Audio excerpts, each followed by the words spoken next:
The Brazil fans are wearing t-shirts which proclaim that Tite is better than Guardiola, and for 45 minutes their team seemed to have brought a new dimension to the World Cup. Demonstrating that the relentless press of these times is not necessary when you have players who can wait their moment and then propel the ball around like bolts of electricity. But the search for an understanding of who might emerge as the tournament's threat remains elusive. After a Switzerland equaliser which asked uncomfortable questions about the Brazil defense, the Europeans were allowed to bully the five-time winners out of the game. There were bitter recriminations from the Brazilians, who suggested defender Miranda had been shoved in the back as Steven Zuber manouvered himself to head in an equaliser, and that Manuel Akanji had his hands on Gabriel Jesus in the penalty area 16 minutes from time. Both incidents escape the scrutiny of VAR.But. Center halves are supposed to be built to withstand physical forwards. Miranda was oblivious to Zuber and poorly positioned when the goal went in. The unvarnished truth is that Tite's players went far too easily to ground and could not maintain the rhythm and control which made their opening 45 minutes of the tournament seem such a statement of intent. Switzerland coach Vladimir Petkovic called it right about the goal. Their players weren't very well positioned, he said. Brazil should have been out of sight, rendering all their belly-aching unnecessary.But. The more revealing aspect of Tite's discussion was his suggestion that Brazil had been affected by nerves. It's this kind of anxiety that in your first game you want to win, you really want to do it, he said. There's this pressure. It's hard to avoid the sense that they are seeking redemption for what they still call La Fantasma, the ghost of Belo Horizonte, where Germany beat them 7-1. They'd put 1,440 days between themselves and a catastrophe, but it still casts its shadow. They held nothing back.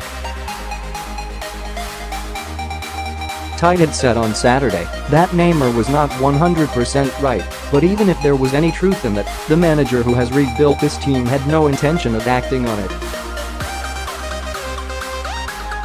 He threw him into the fray. The game was 4 minutes old when a defensive midfielder, Barami, hustled Neymar as any self-respecting defensive midfielder would do. The talisman held his ground and held Barami off, initially seeming to signal that he is back, playing without fear about that metatarsal which had kept him out of competitive football since February. There were clear minds all around him in that first period. Brazil were prepared to give Switzerland half the field to play in. The ball was generally into their own half before they went in active pursuit of it. And once it belonged to them, they shifted around the field with the kind of intuition which hinted at the potential for something fearsome in the 4 weeks which lie ahead. Extremely early days, but there was something of the 1970s side about this imperturbable quality when they were out of possession. Almost from the start, Neymar and Felipe Coutinho were the most dangerous combination in the left-hand channel, latter feeding former in the game's 11th minute. When Fabian Schär found the ball under his feet in a nightmare moment and could only half clear the ball to Paulinho, who shot wide. But the opening goal, on 20 minutes, delivered a message for which there was no immediate answer. Neymar and Coutinho exchanging passes in the left-hand channel again and shipping out for Marcelo, whose cross was headed by Zuber to the feet of the former Liverpool player. The trajectory of his sublime strike, bending from fully a foot outside the right-hand post to strike the inside of the upright on its way into the top corner, was his trademark.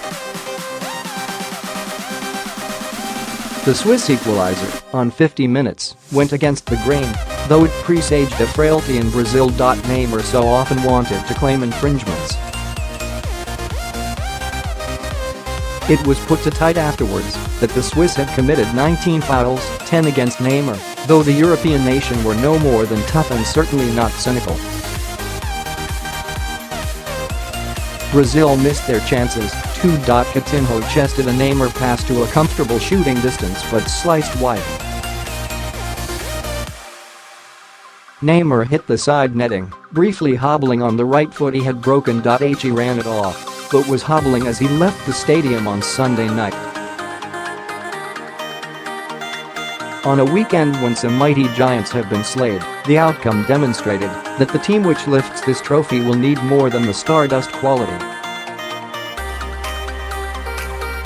Guile, steadfastness and physicality are all requirements. We wait to see whether Brazil really are equipped to put the past behind them.